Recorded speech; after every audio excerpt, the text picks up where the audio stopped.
मुंबई के झावेरी बाजार की बिल्डिंग में भीषण आग लग गई है। इस वक्त की बड़ी खबर आपको बता रही है, आग पर अब तक काबू नहीं पाया जा सका है।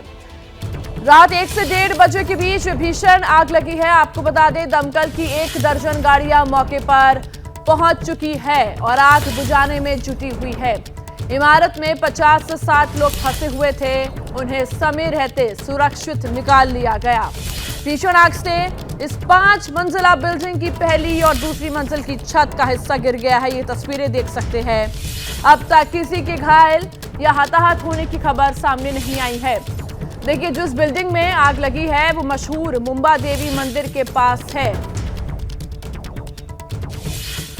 मुंबई के झावेरी बाजार में बीती रात 1 से 1:30 बजे के करीब चाइना बाजार इस इमारत में भीषण आग लगी। आप देख सकते हैं तस्वीरें, अग्निशमन दल की 10 से 12 गाड़ियां जो है यहाँ पे मौजूद हैं।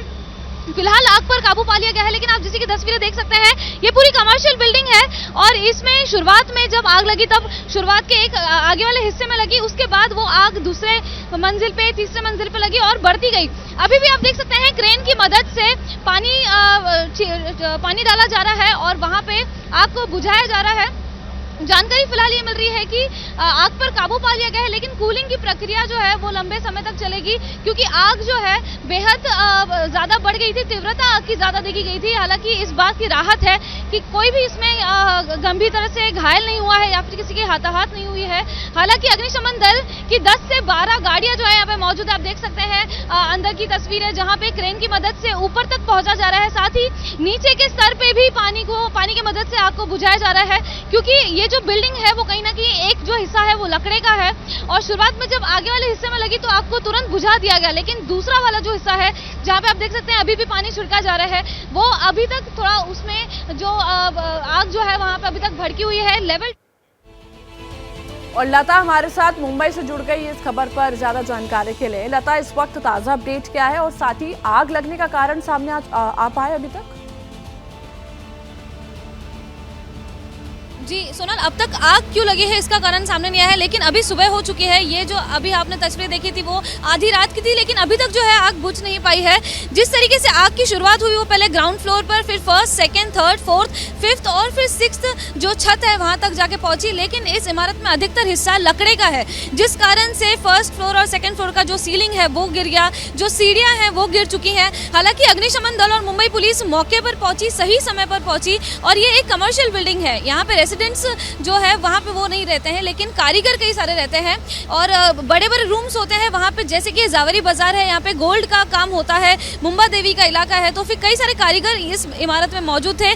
सही समय पर 50 से 60 जो लोग हैं उन्हें इवैक्यूएट किया गया, उन्हें सुरक्षित बाहर निकाला गया, लेकिन इमारत जो है पूरी तरह से उसकी हालत खराब हो चुकी है। आप देख सकते हैं किस तरीके से पूरी इमारत काली पड़ चुकी है, अभी तक धुआं निकल रहा है और कूलिंग की प्रक्रिया अभी तक शुरू नहीं हुई है, ऐसी जानकारी सामने आ रही है। फायर फाइटिंग का जो प्रक्रिया है अभी भी जारी है। आप देख सकते हैं यहाँ पे कई सारे अग्निशमन दल की गाड़ियां हैं, 12 फायर इंजन है, 12 जंबो टैंकर्स हैं, क्रेन्स के मदद से ऊपर तक पहुंचा जा रहा है और अभी तक ये जो आग है उस पर काबू नहीं पाया गया है। तस्वीरों में आप देख सकते हैं इस पूरे इलाके में रहने वाले जो लोग हैं, जो दुकानें हैं, सभी को अभी फिलहाल यहाँ पे बताया गया कि कोई भी इस इलाके के नजदीक ना, इनफैक्ट मीडिया कर्मी जो है उन्हें भी नजदीक आने के लिए नहीं बोला जा रहा था और अभी भी आग बुझी नहीं है, लेकिन जिस तरीके से लोगों को बचाया गया है इसलिए राहत है कि कोई गंभीर नहीं हुआ है, गंभीर तरीके से घायल नहीं हुआ है। जी लता, बहुत बहुत शुक्रिया आपका तमाम जानकारी के लिए। और देखिए, अब खबरों में आगे बढ़ते हैं। देखिए, क्या पीएम मोदी के खिलाफ नीतीश की मुहिम रंग दिखाएगी? नीतीश ने ग्रैंड अलायंस के लिए पटना में जो मंच सजाया है, क्या 23 जून को वहां से कोई बड़ा फैसला निकल कर आएगा? इसके बाद में बात करेंगे, लेकिन सबसे पहले जिक्र आरएसएस के माउथ पीस ऑर्गेनाइजर में छिपे आर्टिकल का, जिसे मुद्दा बनाकर कांग्रेस के नेता बीजेपी को घेरने की कोशिश कर रहे हैं। आपको इस रिपोर्ट में दिखाते हैं। आरएसएस ने यह स्वीकारा कि मोदी जी के नेतृत्व को कर्नाटक के लोगों ने संपूर्ण तौर से नकार दिया। इस बात की अभिव्यक्ति अब भारतीय जनता पार्टी के संगठन और संस्थान अपने खुद के जो उनकी पत्रिकाएं हैं उसमें कर रहे हैं, तो इट्स एन इंडाइटमेंट। ये अब वो लोग जो मोदी जी का महिमा मंडन करने में व्यस्त रहते हैं मुझे लगता है कि उनके लिए सीख है और वो लेंगे। कांग्रेस के बयानों में तल्खी इसलिए है, नेताओं के बयान की टोन एग्रेसिव इसलिए है क्योंकि आरएसएस के माउथपीस ऑर्गेनाइजर में एक लेख छपा है। ये संपादकीय कर्नाटक चुनाव के असेसमेंट के तौर पर सामने आया है। संघ के मुखपत्र में 2024 और आने वाले विधानसभा चुनाव के लिए बीजेपी को नसीहत दी गई है। कर्नाटक चुनाव के नतीजों के बाद ऑर्गेनाइजर में लिखा गया, बीजेपी को आत्ममंथन की जरूरत है। संघ के माउथपीस में लिखा गया कि आइडियोलॉजी और केंद्रीय नेतृत्व बीजेपी के लिए सकारात्मक पहलू हो सकते हैं, लेकिन स्थानीय मुद्दों को, लोकल इश्यूज को कांग्रेस ने नहीं छोड़ा। यही उनकी जीत की वजह है। 23 मई के इस आर्टिकल में एक और बात लिखी गई। ऑर्गेनाइजर में लिखा गया कि मोदी का करिश्मा और हिंदुत्व की विचारधारा चुनाव जीतने के लिए काफी नहीं। आगे ये भी लिखा कि बिना मजबूत आधार और क्षेत्रीय लीडरशिप के चुनाव जीतना आसान नहीं। आर्टिकल में यह भी कहा गया कि मोदी के सत्ता में आने के बाद ये पहली बार हुआ जब कर्नाटक चुनाव में बीजेपी करप्शन के मुद्दे पर बचाव की मुद्रा में थी। अब आरएसएस के माउथपीस के इसी आर्टिकल को, इसी लेख को कांग्रेस हथियार बनाकर बीजेपी के खिलाफ इस्तेमाल कर रही है। तो राष्ट्रीय स्वयंसेवक संघ हर चीज पर विचार करता रहता है, सोचता रहता है। अब उसको लग रहा है कि ये मोदी जी चलने वाले सिक्के नहीं, ये तो खोटे सिक्के साबित हो रहे हैं। तो वो इनको नसीहत देते हुए कह रहा है कि आत्मचिंतन करो, क्यों ऐसा हुआ। तो ये एक आप कह सकते हैं कि आने वाले दिनों की घंटी है।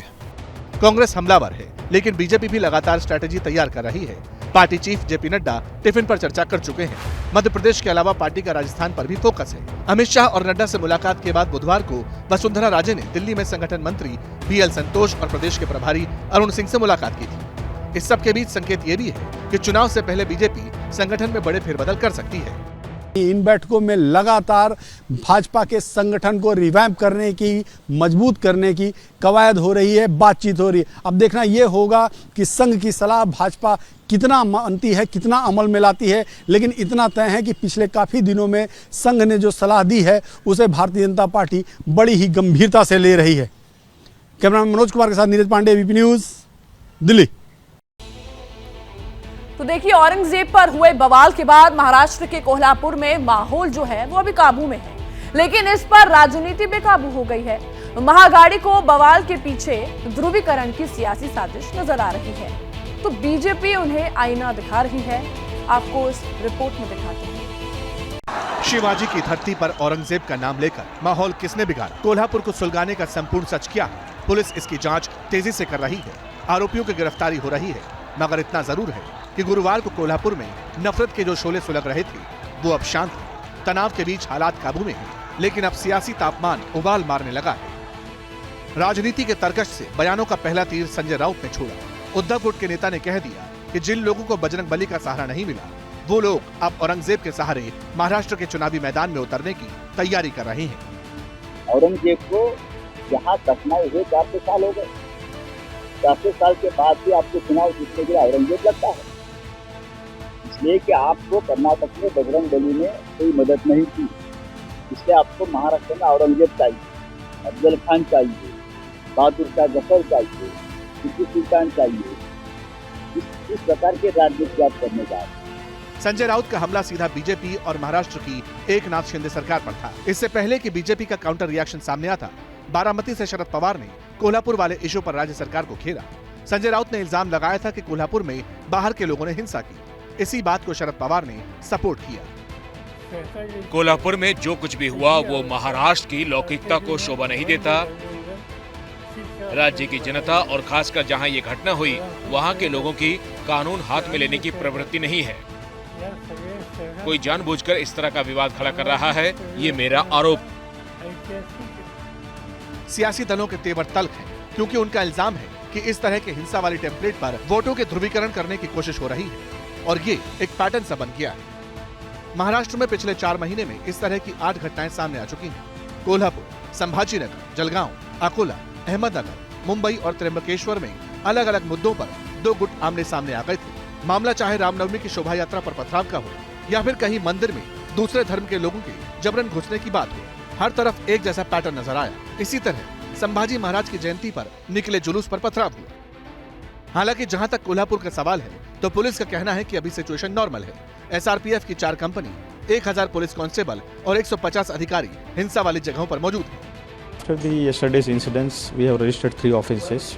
against the miscreants, out of which 36 have been arrested. Situation is peaceful since yesterday's afternoon only. Now the market is opening up slowly. We got 2 additional SRPF Reserve Police companies. We are deploying them also. We have received 1,500 home guards also. They have been deployed in the district. अब इन सारी बातों के बीच BJP का counter attack सामने आया। महाराष्ट्र सरकार के मंत्री ने राउत और पवार की बातों का जवाब दिया और कांग्रेस को भी पुरानी घटनाओं की याद दिला दी। आज ये औरंगजेब के समर्थकों को आशा का किरण कौन है? कौन है आशा का किरण? संजय राउत।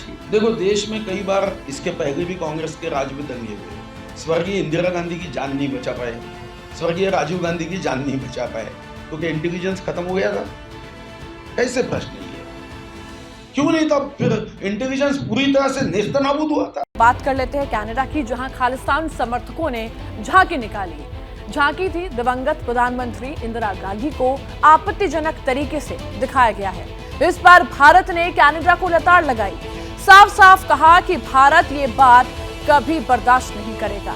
इसके बाद कनाडा तो बैकफुट पर आ गया, लेकिन कांग्रेस पॉलिटिक्स के फ्रंट फुट पर पहुंच गई। आपको इस रिपोर्ट में दिखाते हैं।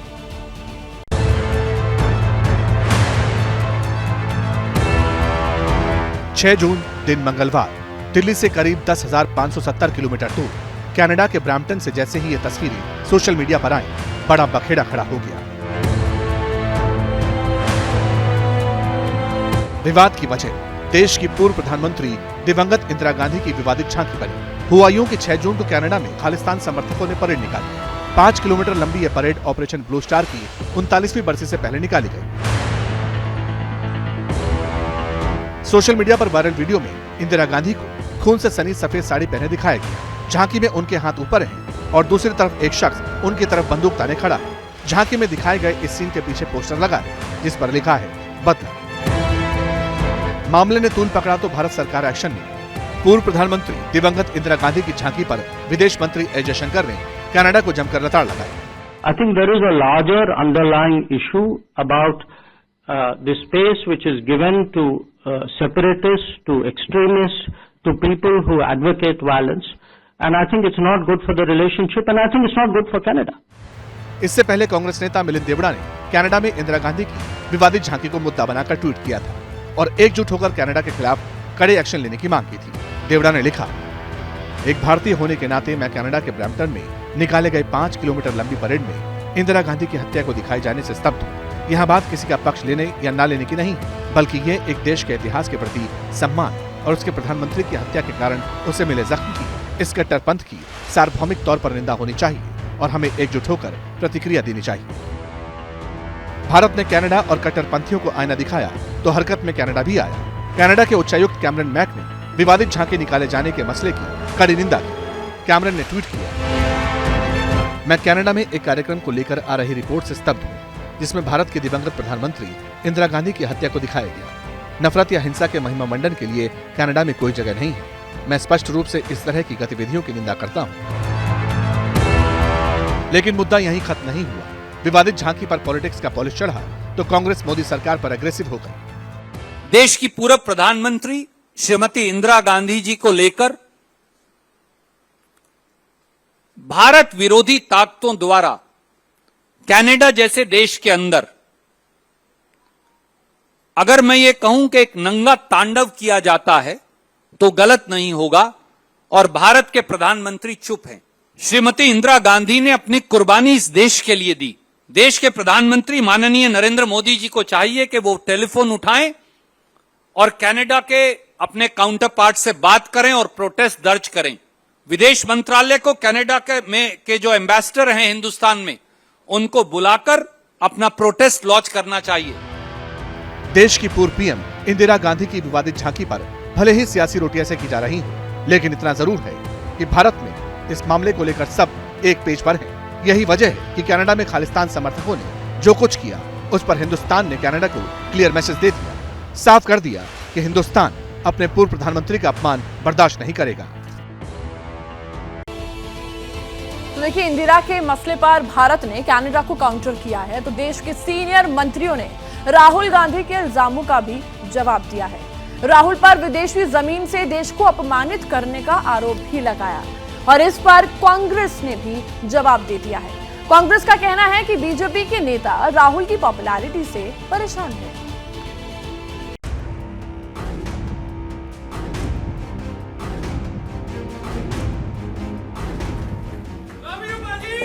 Love you. अमेरिका में राहुल गांधी जितने प्रोग्राम में गए, जितना इंटरैक्शन किया, हर बार उनके निशाने पर मोदी सरकार रही।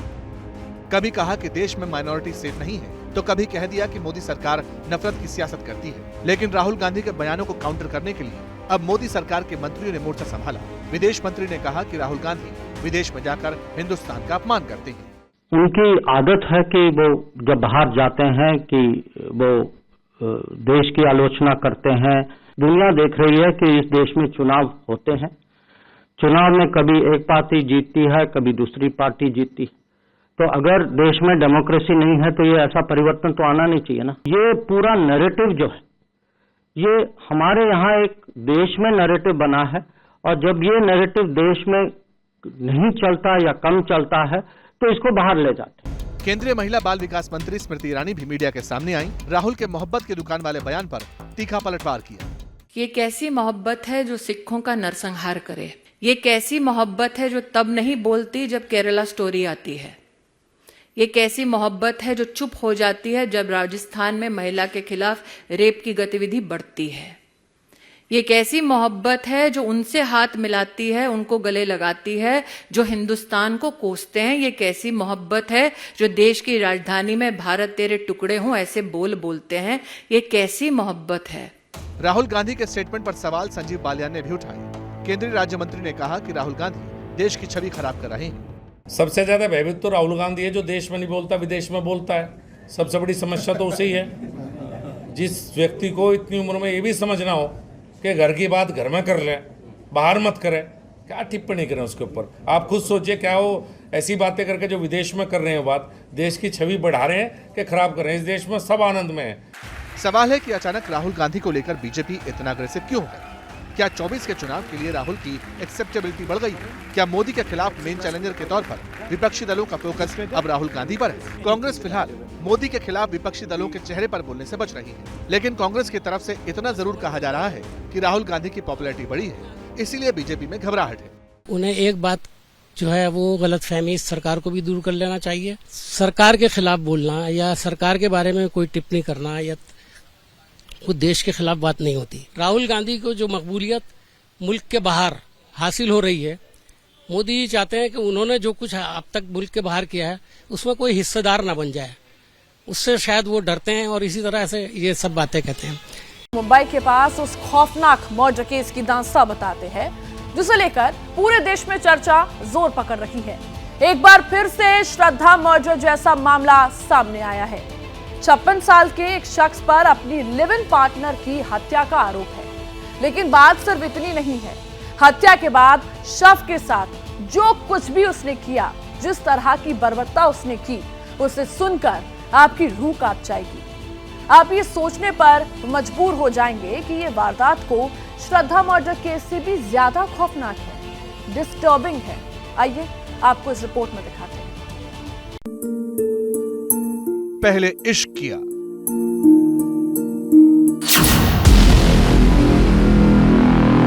फिर सुपारी उठाई और महबूबा के जिस्म पर आरी चलाई। नरपिशाच ने हैवानी अनुष्ठान किया और अपने ही बेडरूम को शमशान बना दिया।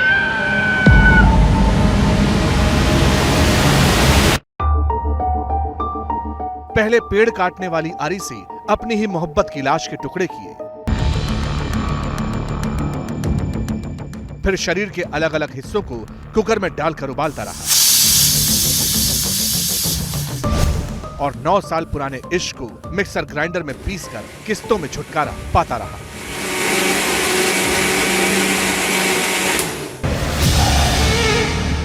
तारीख 7 जून 2023, जगह मीरा रोड, वक्त शाम करीब 7 बजे। यही वो वक्त था जब पुलिस मुंबई में मीरा रोड के गीता नगर फेज 7 की गीता आकाशदीप बिल्डिंग पहुंची। दरअसल पुलिस को बिल्डिंग के फ्लैट नंबर 704 से बदबू आने की खबर मिली थी। इस फ्लैट में मनोज सानी उम्र 56 साल, सरस्वती वैद्य उम्र 32 साल की रिहाइश थी। दोनों यहाँ 3 साल से लिव इन पार्टनर के तौर पर रह रहे थे, लेकिन जिस वक्त पुलिस पहुंची, सोसाइटी के जे विंग में बने फ्लैट नंबर 704 के दरवाजे पर ताला लगा हुआ था। जब पुलिस दरवाजा तोड़कर अंदर घुसी तो मंजर ऐसा था कि बड़े से बड़ा जिगर वाला भी दहल जाए। एक बेड पर खून से सनी पेड़ काटने वाली आरी थी। किचन के फर्श पर सिर के कटे बाल पड़े थे। गैस चूल्हे पर कुकर में इंसानी जिस्म के टुकड़े पड़े थे। किचन के सिंक में अधजली हड्डियां पड़ी थी। शरीर के कुछ टुकड़े बाल्टी में पड़े थे। पुलिस के मुताबिक ये मनोज साने की लिव इन पार्टनर सरस्वती वैद्य की लाश के टुकड़े थे। लाश मिली है जिसमें उसके पीसेस किए गए मिले हैं। इसमें जो लिव इन रिलेशन में कपल था, जो कि बंदा है मनोज साने करके और उसकी वाइफ थी वह सरस्वती वैद्य करके। सरस्वती वैद्य की उसने हत्या की है और उसमें उसका डिस्पोज ऑफ करने के लिए उसका पीसेस करने का ट्राई किया है, ऐसा प्राइमरी इन्वेस्टिगेशन में निष्पन्न हुआ है। और लाश के टुकड़ों की संख्या इतनी ज्यादा थी कि पुलिस गिन भी नहीं सकी। जांच के लिए सीधा लैब भेज दिया गया। इसी के साथ हैवानियत की ये कहानी भी टुकड़ों टुकड़ों में खुलने लगी। पता चला कि मनोज साने अपने लिव इन पार्टनर के मर्डर के बाद उसकी लाश की छोटे छोटे टुकड़े कर रहा था। उन्हें कुकर में उबालकर मिक्सर ग्राइंडर में पीसता था और ठिकाने लगाता जा रहा था। फ्लैट नंबर 704 ये वही फ्लैट है जिसमें मनोज साने और सरस्वती वैद्य रहते थे। मनोज साने और सरस्वती पिछले 3 साल से लिव इन रिलेशनशिप में रह रहे हैं और इसी फ्लैट में कल ऐसी घटना सामने आई है जिसने सभी को चौंका दिया है। मनोज साने ने बेरहमी से सरस्वती की हत्या की और उसका शव ठिकाने लगाने के लिए उसे कटर से कई बार काटा। और साथ में ये भी जानकारी सामने आ रही है कि प्रेशर कुकर में मनोज साने ने इसी घर में उस शव के जो टुकड़े हैं उसे बॉईल किया और फिर उसे पीसा और फिर उसे बाहर फेंक दिया, नाले में फेंक दिया। ये वही घर है। फिलहाल आप कहते हैं इश्क और कत्ल कभी छिपते नहीं हैं। मनोज साने के इश्क का हाल हम आगे बताएंगे, लेकिन पहले देखिए कि कत्ल का राज खुला कैसे। फैजदीप करके सोसाइटी है, वहाँ पे 7वें फ्लोर 7वें मंजिल से एक फ्लैट है। वहाँ से बदबू आने का इंफॉर्मेशन लोकल पुलिस को मिला था। पुलिस स्टेशन के ऑफिसर्स और स्टाफ ने जाके वहाँ पे देखा। वहाँ से बदबू आने की जो इंफॉर्मेशन थी वो कंफर्म की। दरअसल मनोज साने जिस फ्लैट में रहता था उसके आसपास रहने वाले लोग स्मेल से परेशान थे। इन्हीं में से एक फ्लैट में रहने वाले लड़के ने सोसाइटी मैनेजमेंट से इसकी शिकायत की, लेकिन उससे पहले वो अपनी शिकायत लेकर खुद मनोज साने से मिला था। मैंने उनको बोला कि ऐसा कुछ है, शायद आपके घर में स्मेल आ रही है। मेरे घर में स्मेल आ रही है, सब रहते हैं, थोड़ा ऑकवर्ड लग रहा है, एक बार देख ले। तुमने घर में शायद कोई खिड़की पे कोई चूहा हुआ मर गया रहेगा, टेरिस से गिर के कुछ भी। तो उन्हें रिस्पॉन्स नहीं बोला, मेरे को अर्जेंटली जाना है बाहर। तो मैंने बोला एक 5 मिनट देख लेते, उसमें क्या है, फिर आप चले जाना। बोले नहीं अर्जेंट जाना है, मैं 10:30 बजे आता हूँ, फिर अपने देखते क्या कर सकते हैं। ठीक है जाओ। फिर मैंने बिल्डिंग में बोल दिया सेक्रेटरी चेयरमैन को कि ऐसा इशू है, क्योंकि स्प्रे जो मारा था ना, स्प्रे के बाद खोला भी नहीं और डायरेक्ट को बाहर जाए। और जब वो नीचे उतरे थे तो उनकी बॉडी में से वैसी स्मेल आ रही थी। पुलिस का दावा है कि मनोज साने ने सरस्वती का मर्डर रविवार यानी 4 जून की सुबह किया और मामले का खुलासा 7 जून यानी 3 दिन बाद हुआ। मनोज साने के घर में फ्रिज नहीं था, जाहिर है लाश सड़ रही थी और उससे उठती हुई स्मेल को दबाने के लिए वो रूम फ्रेशनर का इस्तेमाल कर रहा था। यही रूम फ्रेशनर उसे शक के कटघरे में खड़ा कर रहा था। बहरहाल शाम को वो जिस वक्त अपने फ्लैट पर लौटा, पुलिस उससे पहले ही पहुंच चुकी थी। वो बोला था कि मैं शाम को आऊंगा, उसको लगा होगा कुछ नहीं है, क्यों आया अंदर। जैसे लिफ्ट खोला तो पुलिस वाले ऑलरेडी थे ही अंदर, सब इंक्वायरी चली रही थी। तो ब्रोकर भी था, तो ब्रोकर बोला इन्हीं के तो घर है। तो उसको पकड़े पुलिस अंदर ले गई। कितने बजे की बात होगी ये तो मैं भी नहीं था, एक्चुअल आपको बता तो नहीं सका। तो भी 6, साढ़े 6, 7 बजे की बात होगी। एबीपी न्यूज रिपोर्टर सूरज ओझा ने मनोज साने के उस पड़ोसी से भी बात की जो पुलिस वालों के साथ मनोज के फ्लैट के भीतर गया था। उसने मौका वारदात की जो तस्वीर बताई वो दहलाने वाली थी। अंदर गए तो बड़ी वाली मशीन थी जिससे पेड़ वगैरह काटे जाते हैं। अच्छा। हाँ, फिर अंदर हॉल में जो है वो वही काली पॉलीथीन बेडरूम में और किचन में था वो जो है कटा हुआ। क्या कुछ देखा आपने? हड्डी वगैरह वही देखे कटे हुए, मुंडी, पैर, हाथ वगैरह। हाँ, थोड़ा सब। अच्छा। 56 साल का मनोज साने और 32 साल के सरस्वती इस फ्लैट में करीब 3 साल से रह रहे थे और दोनों ही सोसाइटी के बाकी लोगों से ज्यादा घुलते मिलते नहीं थे। मैं 5 साढ़े 5 बजे निकलता हूँ, तो एक बार मैंने उनको देखा, वो कुत्तों को बिस्कुट खिला रहे थे। तो मैं, कोई भी ऐसा होता है जो कुत्तों को बिस्कुट वगैरह खिलाता है, फ्रेंडली होकर उनसे, मेरे को इंटरेस्ट है डॉग्स में, तो मैंने बात करने की कोशिश की, फील किया मैंने कि चलो बात करते हैं कौन लोग हैं। लेकिन उनके एज डिफरेंस मुझे दिखा था, वो मुझे फील हुआ कि इनका रिलेशन समझ में नहीं आ रहा, कुछ अजीब से कपल हैं। तो मैं बातचीत करते करते रुक गया, फिर मैं निकल गया। और अभी सुबह घूमने निकलते थे, कुत्तों को बिस्कुट खिलाते थे, वॉक के लिए निकलते थे। फिर उसके बाद बस लोगों को यही याद है। रूटीन कब से उनका बंद हो गया? 2-3 दिन से नहीं दिख रहे थे। और उसके बाद धीरे धीरे बदबू आने लगी थी। तो ये बिल्डर का फ्लैट है जिसमें वो रहते हैं, तो उन्होंने किसी एजेंट को फ़ोन किया। उसके बाद वो एजेंट आया और फिर पुलिस साथ में थी और उनको, उसको देखते ही वो भागा, जो था मर्डरर, वो भागा। बस इतना मुझे पता चला है।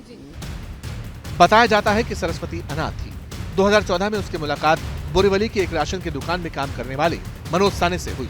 दोनों की पहचान बढ़ी और वो लिव इन में रहने लगे। सवाल ये है कि मोहब्बत के 9 साल पुराने सफर में कत्ल का मोड़ क्यों आया?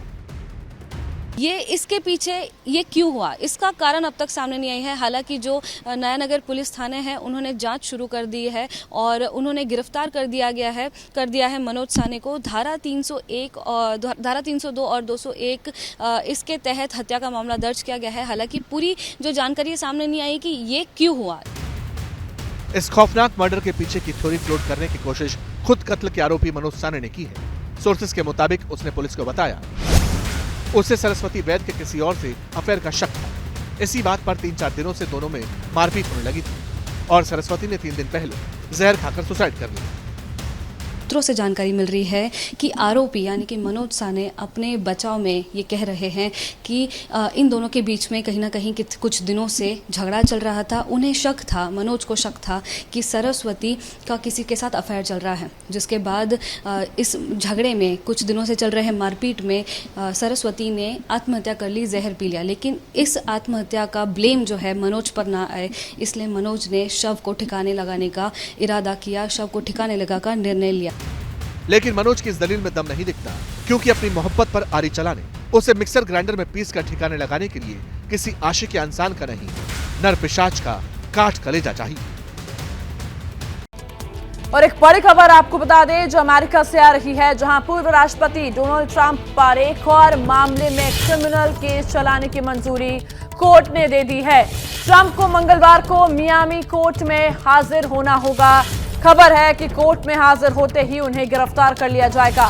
ट्रंप पर क्लासिफाइड डॉक्यूमेंट जांच केस में तथ्यों से छेड़छाड़ और गलत बयानबाजी का मामला साबित हुआ है। इस मामले में अब उन पर क्रिमिनल केस चलेगा। ट्रंप पर अब 2 मामलों में क्रिमिनल केस चलाने की मंजूरी मिल चुकी है। देखिए, बीजेपी के लिए चुनौती है हरियाणा में बीजेपी और जननायक जनता पार्टी यानी जेजेपी के गठबंधन में दरार दिखाई देने लगी है। इसकी वजह है उचाना कला विधानसभा सीट। जेजेपी के अध्यक्ष दुष्यंत चौटाला यहां से चुनाव लड़ने पर अड़ गए हैं। जाहिर है मौके का फायदा उठाने के लिए केजरीवाल पूरी ताकत से ताल ठोक रहे हैं।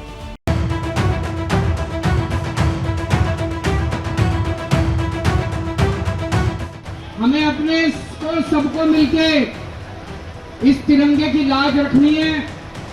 इन सारी पार्टियों ने मिलके देश को लूटने में कोई कसर नहीं छोड़ी। दिल्ली के सीएम अरविंद केजरीवाल मिशन हरियाणा पर थे। सामने बेहिसाब जनसैलाब था, हर हाथ में तिरंगा था। केजरीवाल ने जींद में मेगा शो किया। जींद की धरा पर खड़े होकर केजरीवाल ने हरियाणा में पंजाब की तरह झाड़ू चलाने के लिए ताल ठोक दी।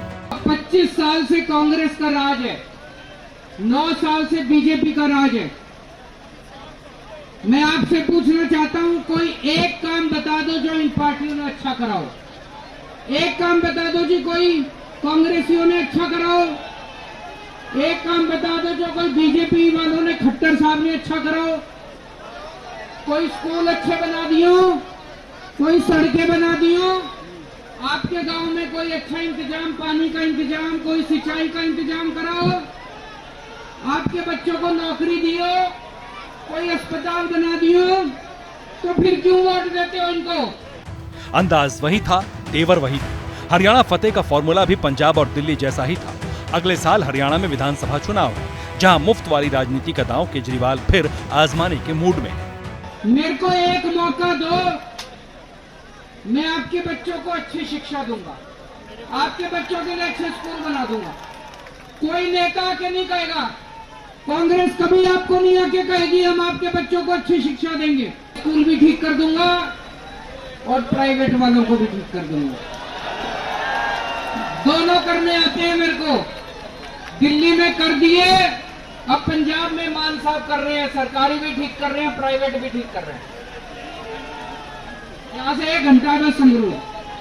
तो जिन जिन लोगों को लगता है कि हमें बच्चों को अच्छी शिक्षा देनी है, ना भाई साहब कांग्रेस देगी, ना बीजेपी देगी, केवल आम आदमी पार्टी देगी। हरियाणा फतेह के लिए केजरीवाल के पिटारे में तालीम के अलावा एक और तुरुप का पत्ता था। केजरीवाल ने ताल ठोक कर कहा, हरियाणा में झाड़ू चलाओ और बम्पर नौकरी पाओ। दिल्ली में मैंने 12 लाख बच्चों को नौकरी दिलवाई है, 12 लाख बच्चों को। पंजाब में मान साहब ने 30,000 तो सरकारी नौकरियां दे दी और लगभग 3 लाख प्राइवेट नौकरियों का इंतजाम कर रहे हैं। अभी 3 लाख प्राइवेट नौकरियों साहब ने किसी को नौकरी नहीं दी। हमको नौकरी देनी आती है। मैं आपके घर की बात करूंगा, आपके बच्चों को नौकरी दूंगा, आपके बच्चों को अच्छी पढ़ाई कराऊंगा, आपके घर में कोई बीमार हो गया उसका इलाज फ्री में कराऊंगा, बड़े से बड़े अस्पताल में। कांग्रेस के साथ केजरीवाल के टारगेट पर खट्टर सरकार भी थी। केजरीवाल ने खट्टर सरकार के माथे इल्जाम हरियाणा को अंधेरे में भी रखने का लगाया। मैं खट्टर साहब को कहना चाहता हूं, जिस दिन आम आदमी पार्टी की सरकार बन गई, अगले दिन से 24 घंटे बिजली आएगी आएगी आएगी। इनको बिजली देनी नहीं आती, ये मिले हुए बिजली कंपनियों से, हमको देनी आती है। दिल्ली में भी अब 24 घंटे बिजली आती है क्योंकि ईमानदार सरकार है। तो सारे जने मिलके इस बार झाड़ू चला देना, झाड़ू से भ्रष्टाचार दूर करना है अपने को, झाड़ू से इन सारी पार्टियों का सफाया करना है। जैसे दिल्ली और पंजाब वालों ने किया, ऐसे अब हरियाणा में भी झाड़ू चलानी है। भ्रष्टाचार, बेरोजगारी और बिजली जैसे मुद्दों को मिसाइल बनाकर जिस वक्त केजरीवाल बीजेपी कांग्रेस को चैलेंज दे रहे थे, ठीक उसी वक्त हरियाणा में बीजेपी और जननायक जनता पार्टी के गठबंधन में दरार की खबरें ट्रेंड करने लगी। दरार की केमिस्ट्री उचाना कला विधानसभा सीट से जुड़ी। जेजेपी सुप्रीमो दुष्यंत चौटाला फिर इसी सीट से किस्मत आजमाने के मूड में, लेकिन इसी सीट को गठबंधन के बीच उभरती दरार के तौर पर भी देखा जाने लगा। सरकार चलाना और संगठन चलने में अंतर होता है। सरकार चलाने के लिए संख्यागरिष्ठ आपको नंबर चाहिए, तो उस कारण से सरकार चलाने में हमारा दायित्व है, इसीलिए हम नंबर लिए हैं और इसके बदले में इनको पद भी दिए हुए हैं। तो इसीलिए हमारे ऊपर एहसान किसी ने किया, ऐसा कुछ भी नहीं है। एक तरफ बीजेपी और जेजेपी के बीच बढ़ती दूरियां हैं, दूसरी तरफ केजरीवाल हैं जो बीजेपी कांग्रेस के धुर विरोधी हैं, जो मुफ्त वाली सियासत के पोते दिल्ली पंजाब के बाद हरियाणा का किला भेदने निकले हैं। अब हरियाणा की पॉलिटिकल पिच पर कौन सा मुद्दा किस करवट बैठता है, ये तो वक्त बताएगा।